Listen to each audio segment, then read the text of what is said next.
تمہارے لیے زمین و زمان، تمہارے لیے مکین و مکان، تمہارے لیے چنین و چنا، تمہارے لیے بنے دو جہاں، تمہارے لیے چنین و چنا، تمہارے لیے بنے دو جہاں، تمہارے لیے دہن میں زبان تمہارے لیے، بدن میں جان تمہارے لیے، دہن میں زبان تمہارے لیے، بدن میں جان تمہارے لیے، ہم آئے یہاں تمہارے لیے، اٹھیں بھی وہاں تمہارے لیے، ہم آئے یہاں تمہارے لیے، اٹھیں بھی وہاں تمہارے لیے، اشارے سے چاند چیر دیا، چھپے ہوئے خور کو پھیر دیا، اشارے سے چاند چیر دیا، چھپے ہوئے خور کو پھیر دیا، گئے ہوئے دن کو عصر کیا، یہ تاب و تواں تمہارے لیے، گئے ہوئے دن کو عصر کیا، یہ تاب و تواں تمہارے لیے، نہ روح امین نہ عرش بری نہ لوح مبین، کوئی بھی کہیں خبر ہی نہیں جو رمز کھلے ازل کی نہاں تمہارے لیے، خبر ہی نہیں جو رمزیں کھلے ازل کی نہاں تمہارے لیے، یہ شمس و قمر یہ شام و سحر، یہ برگ و شجر یہ باغ و ثمر، یہ شمس و قمر یہ شام و سحر، یہ برگ و شجر یہ باغ و ثمر، یہ تیغ و سپر یہ تاج و کمر، یہ حکم رواں تمہارے لیے، یہ تیغ و سپر یہ تاج و کمر، یہ حکم رواں تمہارے لیے، ہم آئے یہاں تمہارے لیے، اٹھیں بھی وہاں تمہارے لیے۔ सबा वो चले के बाग फले, वो फूल खिले के दिन हो बने। सबा वो चले के बाग फले, वो फूल खिले के दिन हो भले। लिवा के तले सना में खुले, रजा की जुबान तुम्हारे लिए। लिवा के तले सना में खुले, रजा की जुबान तुम्हारे लिए। जमीनो ज़मान तुम्हारे लिए, मकीनो मकान तुम्हारे लिए। चुनिनो चुना तुम्हारे लिए, बने दो जहां तुम्हारे लिए।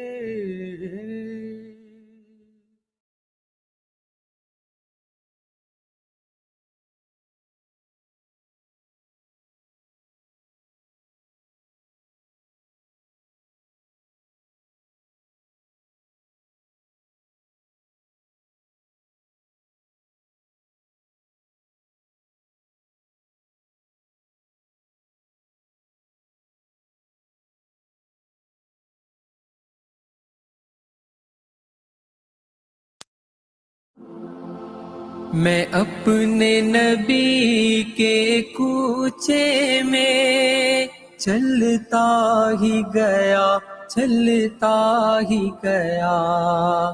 میں اپنے نبی کے کوچے میں چلتا ہی گیا، چلتا ہی گیا۔ جب مسجد نبوی کو دیکھا، میں روضہ جنت میں پہنچا۔ جس جاب مبارک چہرے کو اشکوں سے اپنے دھوتا تھا، جب دنیا والے سوتے تھے تو وہ ان کے لیے پھر روتا تھا۔ ایک میں تھا کہ سب کچھ بھول رہا، ایک وہ تھا کہ امت کی خاطر کتنے صدمے اور کتنے علم جھلتا ہی گیا، جھلتا ہی گیا۔ میں اپنے نبی کے کوچے میں چلتا ہی گیا، چلتا ہی گیا۔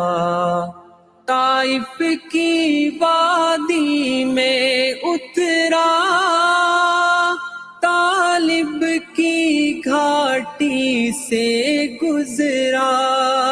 ایک شام نکل پھر طیبہ سے میدان احد میں جا پہنچا۔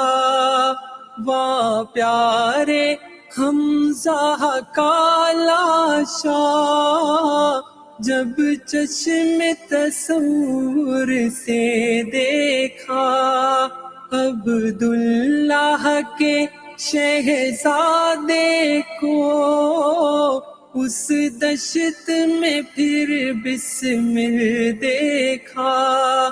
یہ سارے منظر دیکھ کے پھر میں رہ نہ سکا، کچھ کہہ نہ سکا، بس دکھ اور درد کے قالب میں ڈھلتا ہی گیا، ڈھلتا ہی گیا۔ میں اپنے نبی کے کوچے میں चलता ही गया, चलता ही गया।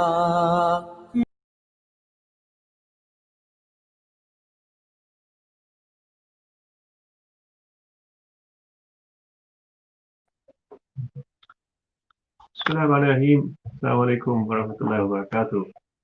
Welcome all of you to our evening sessions. We hope you had a good week, and several things changed over this week, including a new lockdown here in London, and in terms of what's going on elsewhere.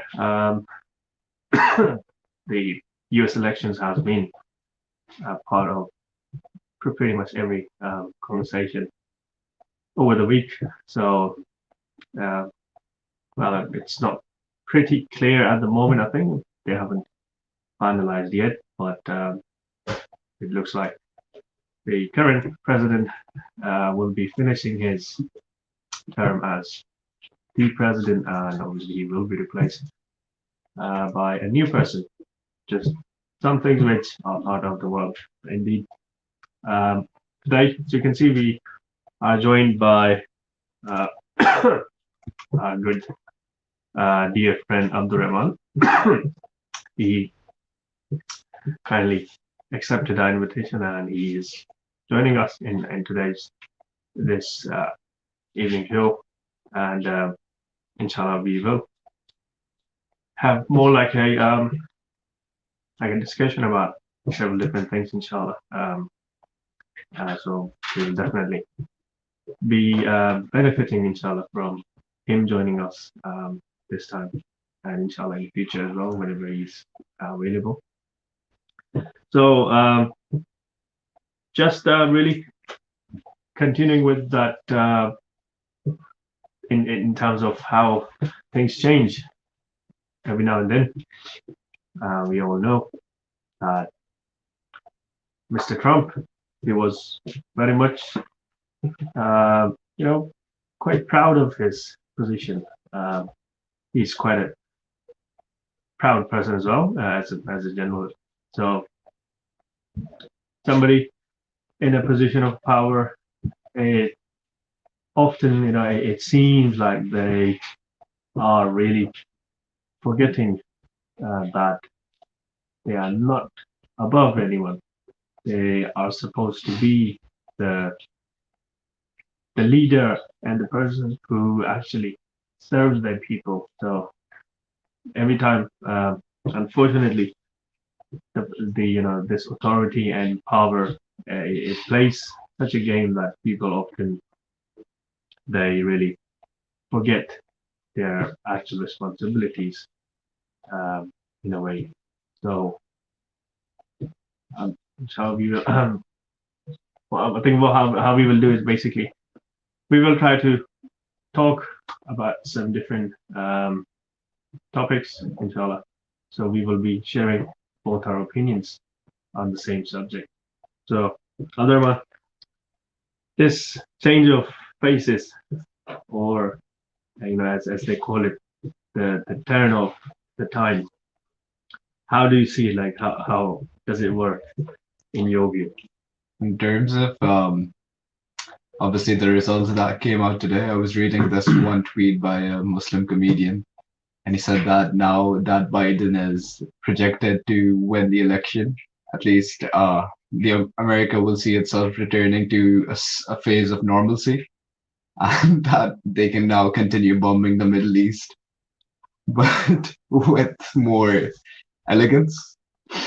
So far as that is concerned, like pretty much similar, I would say, to Barack Obama's 8-year long term, is that in the sense that on the face of things, it doesn't really change that much, in the sense that you could say like Barack Obama's like healthcare plan and everything, he had more support of the people, but in terms of what went down behind the table, there were a lot of things that weren't necessarily brought up and that people still don't hold him to account for.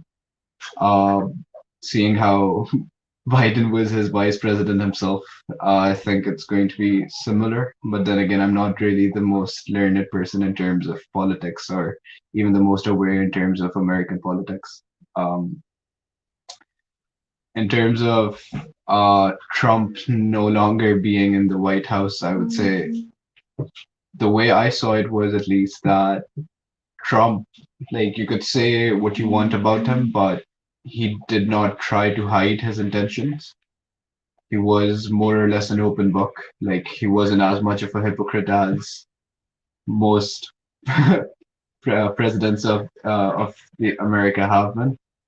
So in terms of that, I would say maybe we may be better off without him. We may be worse off, but at least with Trump, we knew what he was planning on, and he didn't try to hide it. He didn't try to hide his intentions and say what you want about him, but at least on the surface, he did not appear to be a hypocrite.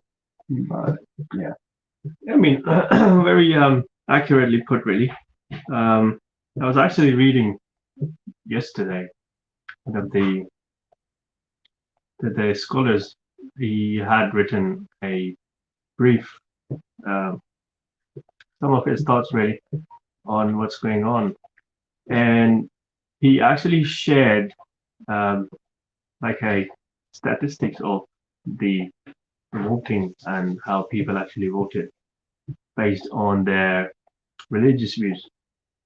And the dilemma was that majority of the American Christians, you know, as a in a broad sense of different, obviously,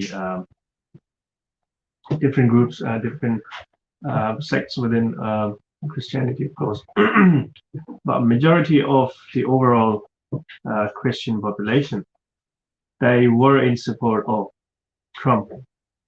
And contrary, those who may not, basically be in line with Islam and Muslims in on the subject of moralities.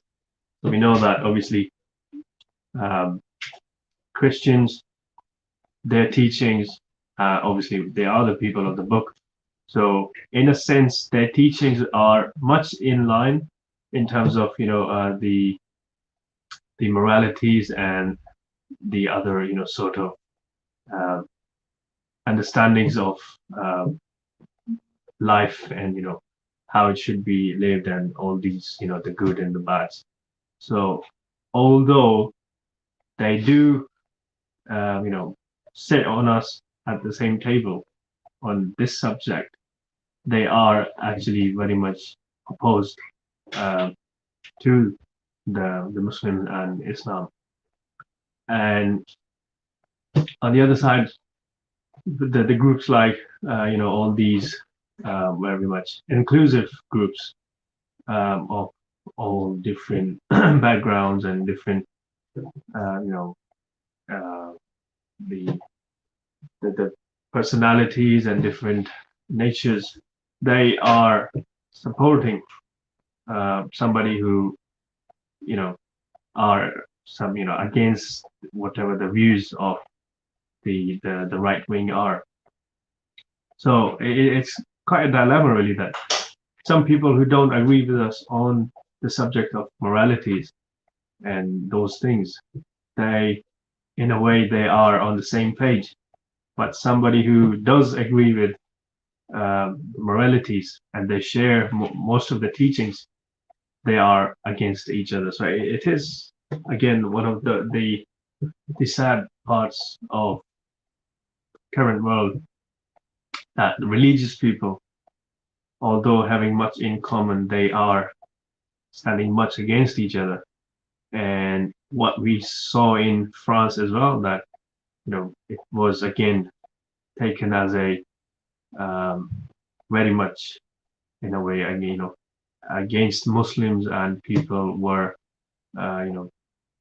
obviously having sentiments deep down based on their religious beliefs as well. So again, it was seen as a very much two faiths standing against each other. So unfortunately, that's how things are. And if to be honest, the saddest part is, and I'll obviously get Abdurrahman's opinion, that majority of the Muslim Ummah, they seem to be very much concerned with who becomes the president of America.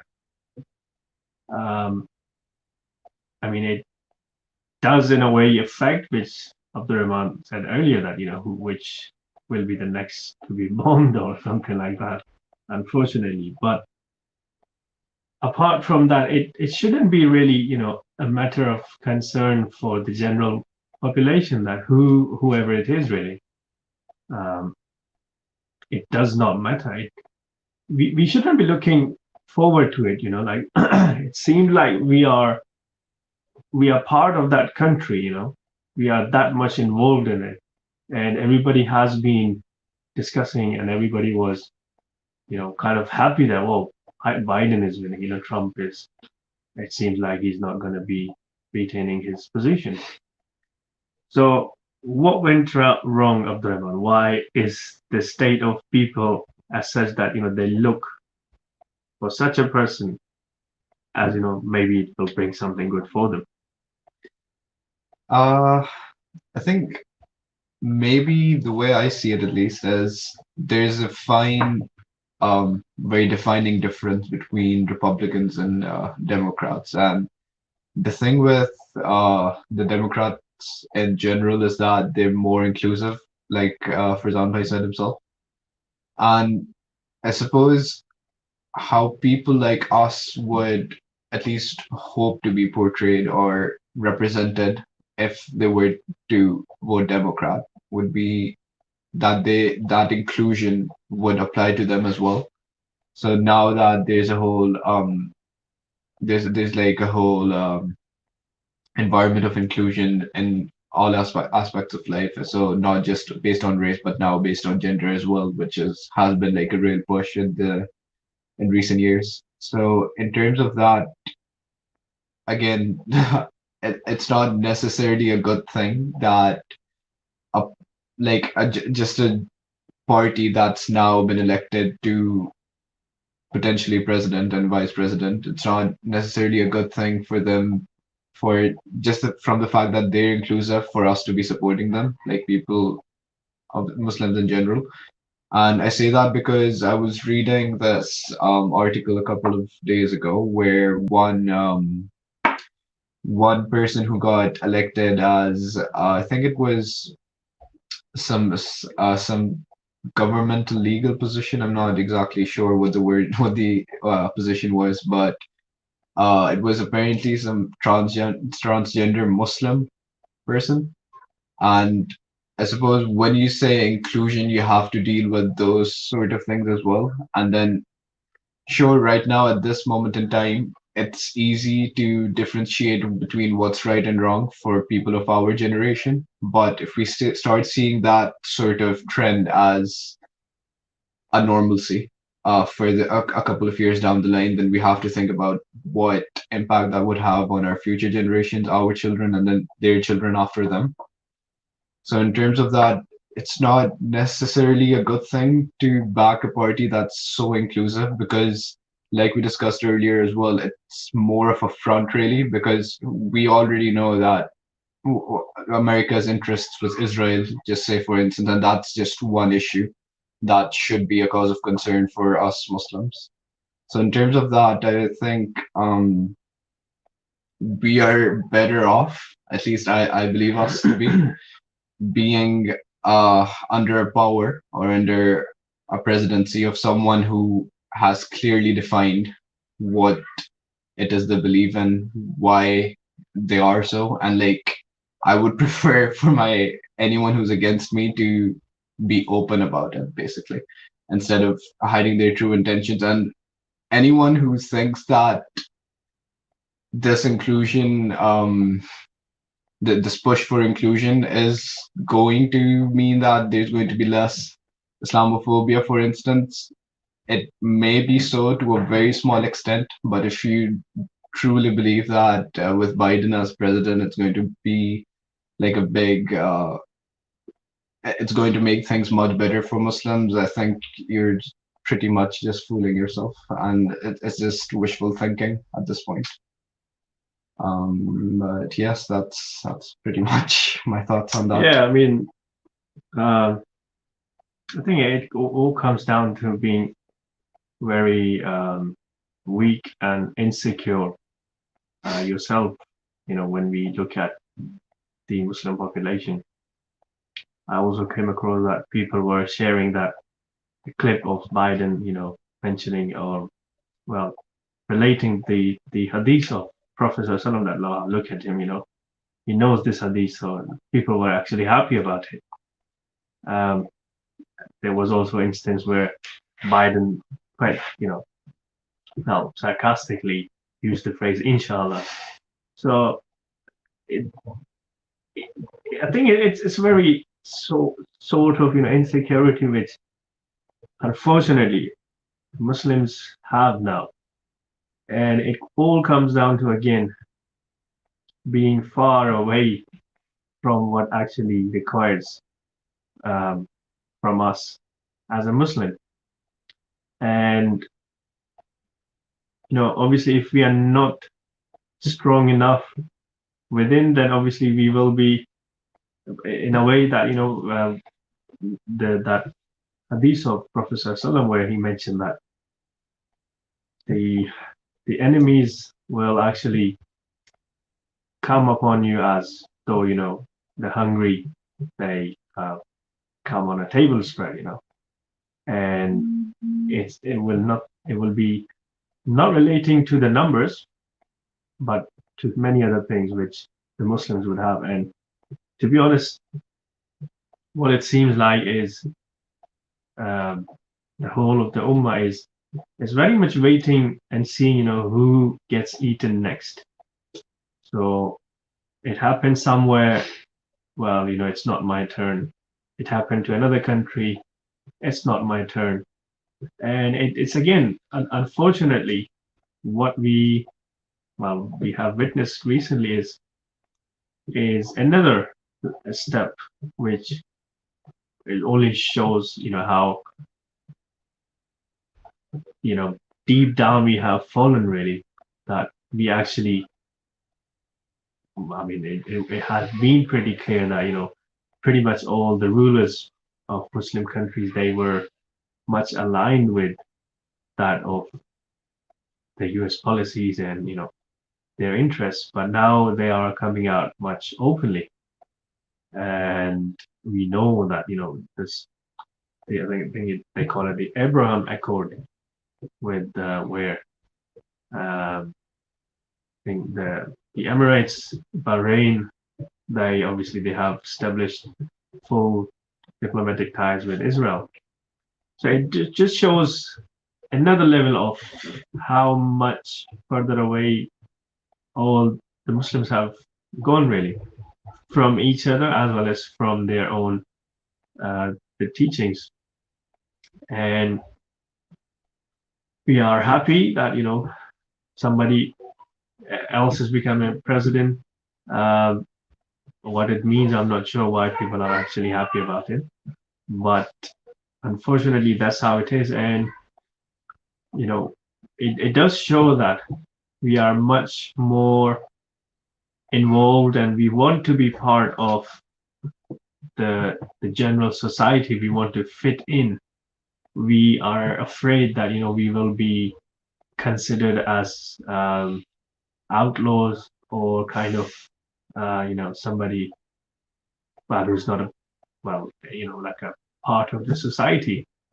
And this whole fear, you know, it leads to all these things that, you know, wow, we hope that somebody comes who is inclusive and, you know, who is not against us. But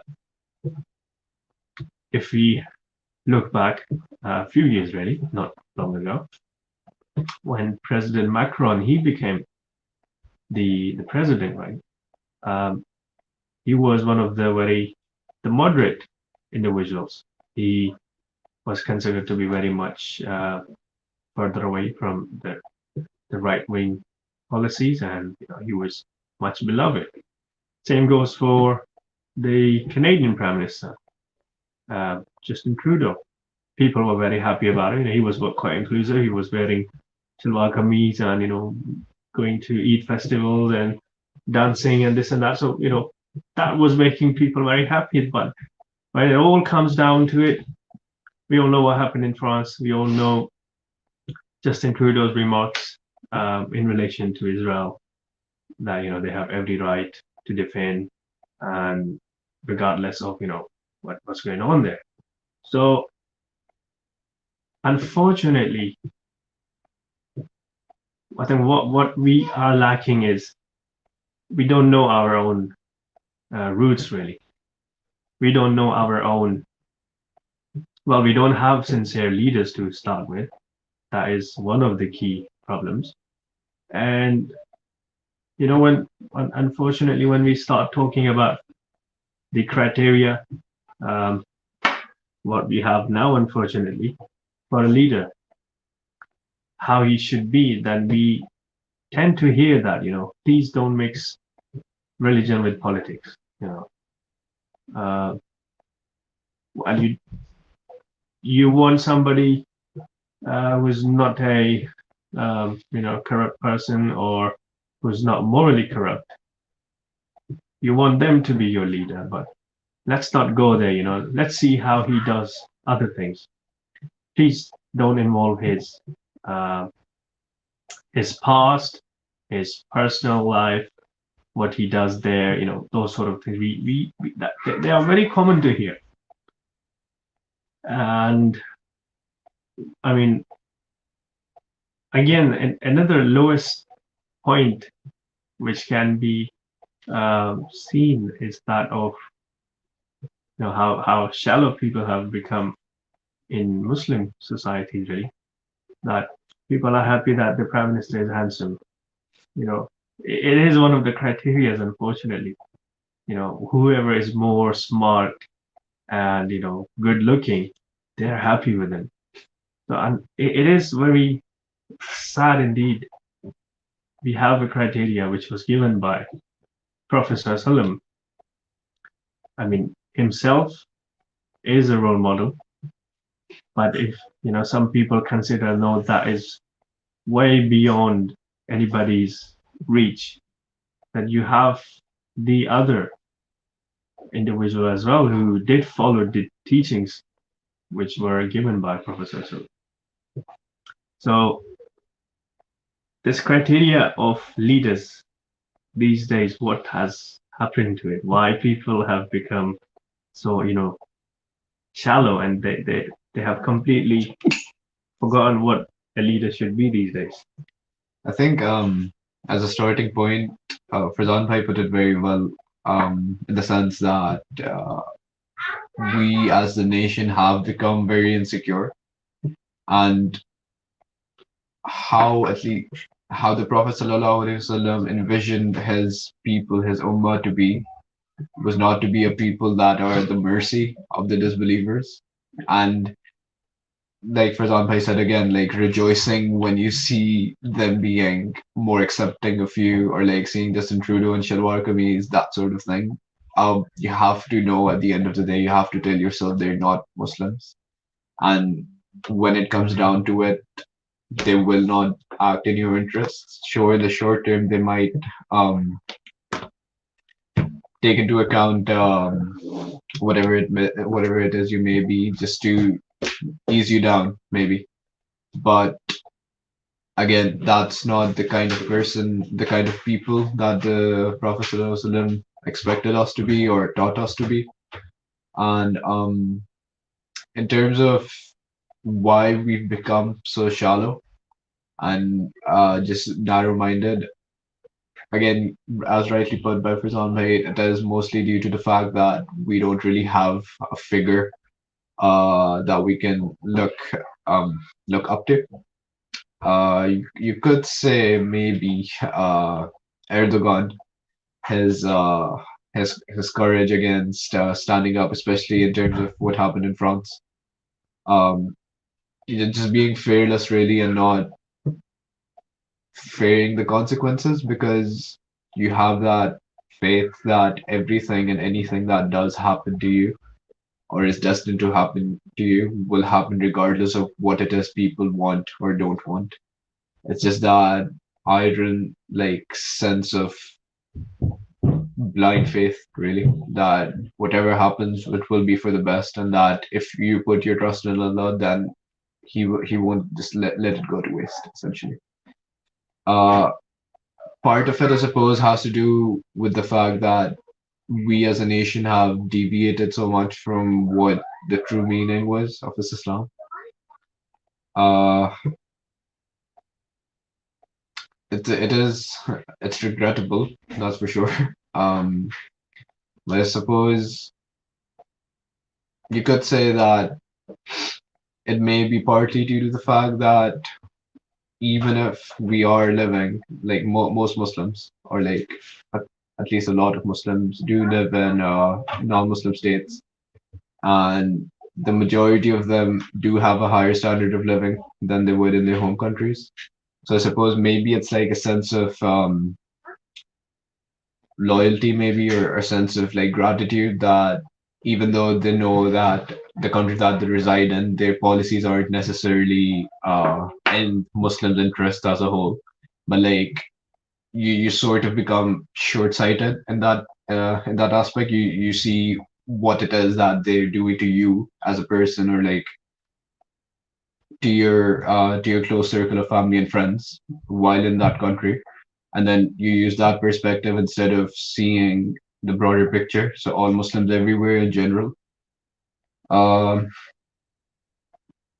and lastly, you could say that there's no real push for us. I mean, obviously, we see Muslims being slaughtered, and there's no other way for me to describe it really. In Kashmir, there's Gaza, there's Syria, Palestine, everywhere. But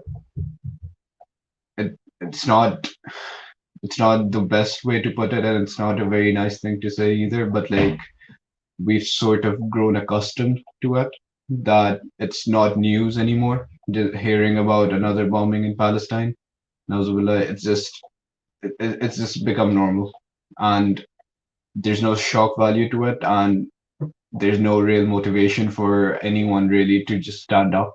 And again, part of that, if we had more strong figures that we could look up to, maybe there was a chance that something could have been done. But yes, it is regrettable.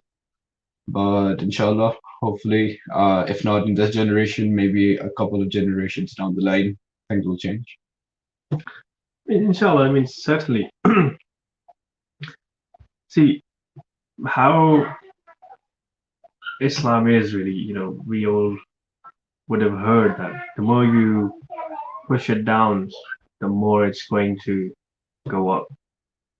And I was just reading yesterday, actually, how, the golden age of Islam ended when Baghdad was completely, put to waste by Hulagu Khan. And again, it is sad, but it's again just something like very much. Sorry about that. This is our new guest. Just put him aside. So, unfortunately, what happens is, as we are discussing that, Muslims, they completely forget their own responsibilities, their duties. And even though they will have a number of states, many titles for their rulers, they are essentially powerless in exactly what's happening now. So when Baghdad was destroyed and the powerful Khilafat was ended of that time, people would have thought, this is it. Nobody else can get up now. But indeed, what happened, Allah subhanahu wa ta'ala, from within the attacking armies, from within the Mongol, Mongol hordes, really, people became Muslim, and then they took over the mosque, and they started to, fight for the same cause they were fighting against in the beginning. So Allah subhanahu wa ta'ala, he doesn't really, need the so-called Muslims to, work for his deen, or to basically save his deen. His deen doesn't need any saving. It is indeed, our own salvation, which is relating to us working for the sake of Allah subhanahu wa ta'ala and struggling in his way, really. Otherwise, Allah subhanahu wa ta'ala doesn't need us, his deen doesn't need us. And that's had always been the case.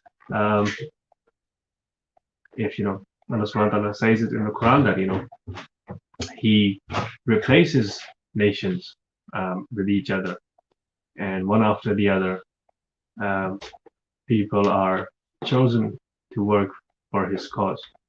And unfortunately, I think it would be a sad thing. I mean, it is already happening that we tend to see that there are many people who become Muslim. They are more working, they are more interested, and they are more concerned about the deen of Allah subhanahu wa ta'ala than those so-called Muslims by birth. And with the criterias of things we have now, with the leaders we chose, and with the things we follow, and what makes us happy now, unfortunately, it's long lost, really, what the peak of Muslims was once upon a time. Again, Allah subhanahu, whether the Muslims are rising or they are being subject to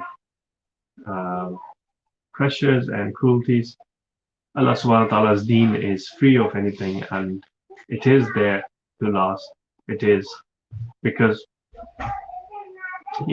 Prophet ﷺ, he gave his everything for his deen, and it is there to stay till the end of time, really, regardless of what the Muslims do or not. But indeed, as we said, that it is our own salvation, it is our own duty to recognize that we have to work for the sake of Allah subhanahu wa ta'ala, and we have to play our role in doing that little bit to make things better for the whole world. Because indeed, Islam and this deen is not just for Muslims. It was, and it has been, and it will be forever for the entire human population. And again, it is sadly pretty much the case that we have failed miserably in conveying the message, in projecting the right teachings and the image, and obviously taking advantage of that. The portrayal of Muslims and Islam which we see, it's all completely negative, and the whole focus is to put them, give them such a bad image that people stay away. But indeed, Allah subhanahu wa ta'ala has his own plans. People still, they get curious, they come, they learn, and they obviously they see the truth. So it's not us. If we fail, Allah subhanahu wa ta'ala's deen is free of any need. It's not going to go anywhere. It will be as powerful without all of the Muslim population as it is without needing anything, really. So again, unfortunate that we have lost the sincerity within ourselves, we are not sincere to our own beliefs, our own faith, and we have completely, basically moved away from the criterias of living our lives and living life as a society and as a nation. And we are happy with what is the least, well, the most moderate, really. It's all about being projected as moderate and not being any type of, somebody who is really strict upon his beliefs. It's all about being, adjustable. It's all about being compromising and, being soft, having that image that, you are very, you spread all the, the good things and you don't object to anything. Unfortunately, that's what we all are doing. That's what our leaders are doing. That's what our scholars are doing to some extent. And we have all stopped really, forbidding the evil. And we have stopped standing against the cruelty and the unfairness which is in our societies. And it's all about just fitting in, really. And I think we will finish. Time is pretty much over. That one hadith of Prophet ﷺ where he says that live in the world as a stranger, as a traveler, and he gave glad tidings to the strangers. And to be honest, if you look at it now, if you do follow your, if you follow and act upon your beliefs quite firmly, and you don't really compromise on them, you are seen as quite hard-lined, and you are kind of, cut off from the society. So indeed, it's quite difficult, but it was already told to Prophet ﷺ. Hence, he did say that, strangers, people don't really talk to them. People don't really connect with them. So you will be seen as such, but again, as a Muslim, as a follower of the person who used to connect with those who used to, cut off ties with him. And we all see how things went. So it is, again, we don't have to run away. We don't have to start living in, mountains and valleys. You still have to live in the cities, and we have to really do our jobs of connecting with people with sincerity and really conveying the message, because we do try to save ourselves from, obviously, the fire, but it is also our responsibility to save others around us, because that might be something, which, well, that will be something we will be accounted for, and it may unfortunately be enough to overshadow the other things which we do for ourselves, really, because we haven't done that one responsibility. Any closing comments, Abdurrahman? Yes, just a couple of things that came to mind regarding all this conversation we had, especially revolving around the sorry state that the Muslim Ummah is in nowadays, and well, the disbelievers' attempts at trying to subdue what it is that we stand for, basically. So, first off, seeing how oppressed we seem to be in these days, and like Farzan Bhai rightly put, there's no need for Allah to have us to fight for His cause. If He wishes to do so, a caliphate could have been established by the end of this week. We don't know. And obviously Allah wouldn't need us to have taken part in that, but it isn't within our own salvation. It's an honor more than anything for us to have taken part in that.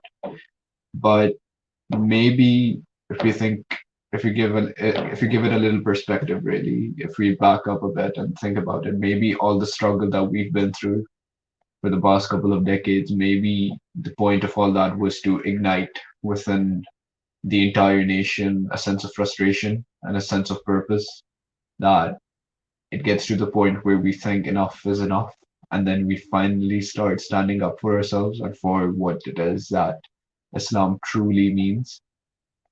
So that's one thing. And then two verses from the Quran that came to mind. The first one was وَمَكَرُوا وَمَكَرُ اللَّهُ وَاللَّهُ خَيْرُ الْمَاكِرِينَ.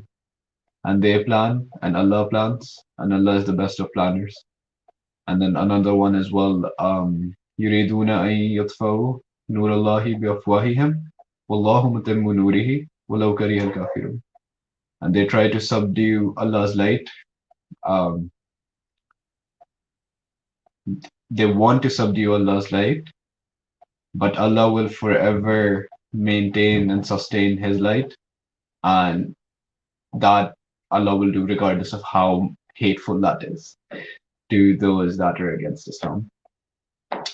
So again, maybe the part that we play in this is just holding on to that hope, hoping for and bringing into administration people that we truly believe would be representatives of what Islam was intended for. That could be our part in it, and then just spreading awareness. The most contributing factor, I think, that the most contributing role that we could play in this entire series of events is instilling within our own children a sense of why it's right to stand up against these people, why we don't need to see ourselves at their mercy, why it's right to finally call them out for everything that they're doing. And hopefully, like it was discussed before as well, that by the end, if not of this generation, then maybe a couple of generations down the line, the tide will turn, inshallah. That's pretty much all my Inshallah. thoughts. Jazakallah khair, Burma, for your time. We look forward to having you again, inshallah, whenever you are available. Inshallah. We look forward to it. And Jazakallah everyone for joining us. Inshallah, tomorrow we will have our usual session, which is focused on assisting and basically helping with marriages. And inshallah, we will continue. Funny enough, it all started in previous lockdown, and it's pretty much 8-9 months. We are doing this every day, here and there, with different things. Try to keep it informative and captivating. So inshallah, we will continue with this with our usual weekly program. So take care. Jazakallah khair for joining us. Assalamu alaikum wa rahmatullah.